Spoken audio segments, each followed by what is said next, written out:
Hey guys, this is Jacob Webb from Level 10 Title. I want to take a couple of minutes and share with you something that happened yesterday regarding wiring instructions and regarding a transaction that we were working on. So I'm not going to go into the gritty details of the situation, but the bottom line is that one of the agents was asking for wiring instructions so a client of theirs could make a deposit. Those wiring instructions that she sent from her to her client were actually not my wiring instructions, and they were actually changed. So somebody in some way, shape, or form intercepted and got involved between an email from us to her or between her to her client, and they changed the account number, they changed the routing number, they changed the phone numbers on the entire wiring instructions, and they looked exactly like my wiring instructions.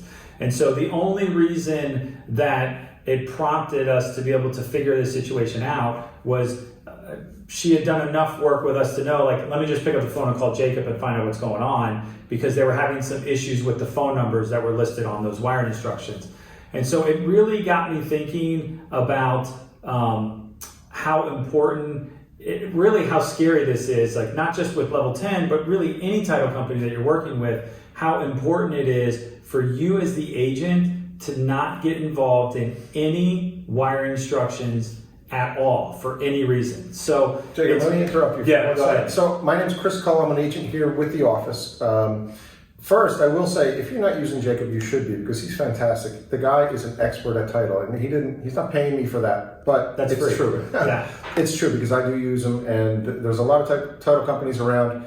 He goes above and beyond. Second, I will say that scammers have gotten very sophisticated.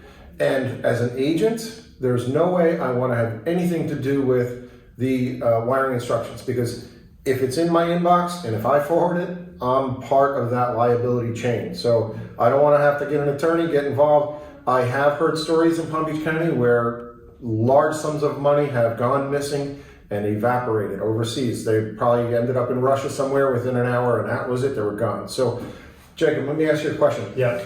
Is there any situation that you can think of that me as a realtor, like last minute thing, oh, get me the instructions. Is there any situation that you can think of that would be okay for me to send my clients wiring instructions? No, not at all. Definitely I mean, not. even like you're talking about the last second scenario, like that's just a part of your business. You got to try and stay in front of your stuff. I know what happens. I know you're trying to do a favor for your client. I know you're trying to make their life a little bit easier. I think the best way to explain it to them is that's just not the world we live in anymore. Like, there are people out actively trying to steal bank account and routing information from people and trying to direct funds. And Chris is absolutely right. If it goes overseas, it's gone. There is no getting it back. There's no FBI. There's no that. It's gone. And so one of the best ways for you to remove yourself from the liability chain, and that really goes down to it all the way down to the title company. But the best way to remove yourself from that is not to get involved with them in any way, shape, or form. Have your client reach out directly to me. The other one that I see happening a lot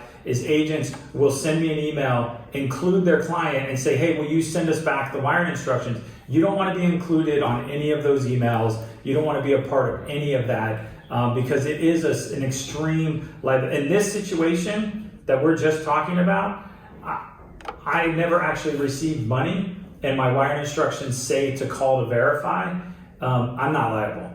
So if I'm not liable, right, and they would have lost their money, there's only one other person that's responsible, and that's the agent.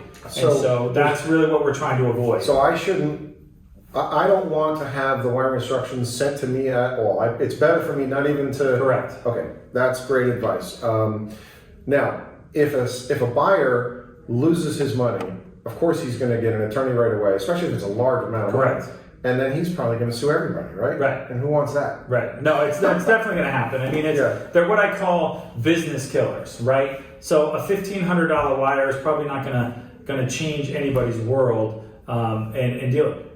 But how many $25,000, $50,000, $100,000 wires are we seeing where, like, that's a business killer? Like, right, when you've got to pay back somebody $100,000, that changes everything. And so the best thing for you to do as the agent, and this was the first thing I thought about, because I'm like I'm just thinking about the level 10 clients, but how many of you guys are working with all these other title companies, and you got wire instructions floating around. You've got to just stay out of it. It's just not worth it to you. Even me, who deals with wire instructions going in and out every single day, this scares me more than anything else that I do is the wires. I will say one thing. Yeah. Sorry to cut you off again, but when you're dealing with an attorney's office for the closing on one of the other sides, a lot of times the secretary in there, she may have been there for 20 years, she's sending us the wiring instructions. Oh, this is just the way we do it. Right. I have to definitely go back to them and say, I don't want them. You send them to my client. And then make sure they call, right, to verify. Right, and then you should always call to verify whether it says it or not.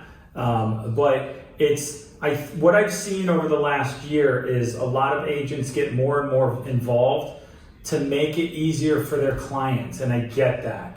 But it only takes one time, and then it messes everything up. So it's just easier to explain. It's easier to explain the way of the world right now and the way everything is in our society as far as wiring instructions go as the reason why. And most people that are reasonable will understand and get that. That's the reason why you can't get involved and you don't want to get involved. But what I can do is I'll connect you directly with the person at the title company, or I will make sure you've got the phone number and they're aware that you're calling. There's some other things that you can do without wiring instructions coming across your plate. The only reason we're bringing this up today is because this literally happened to us yesterday at 4 o'clock, 4 p.m.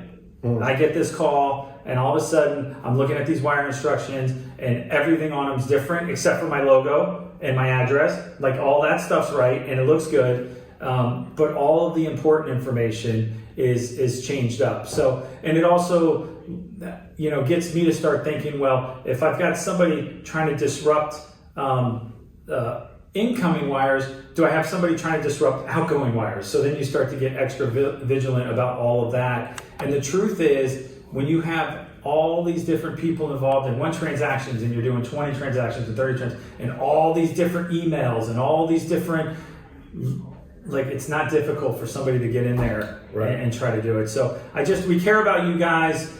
We want to help you and be a part of that. And I don't want, yesterday was like a scare. It's just a scare. And thank God it's just a scare. But hopefully it's enough to take it seriously. And that's kind of the goal about this little video. Good advice. Sound good? Thank you. All right. Thank you.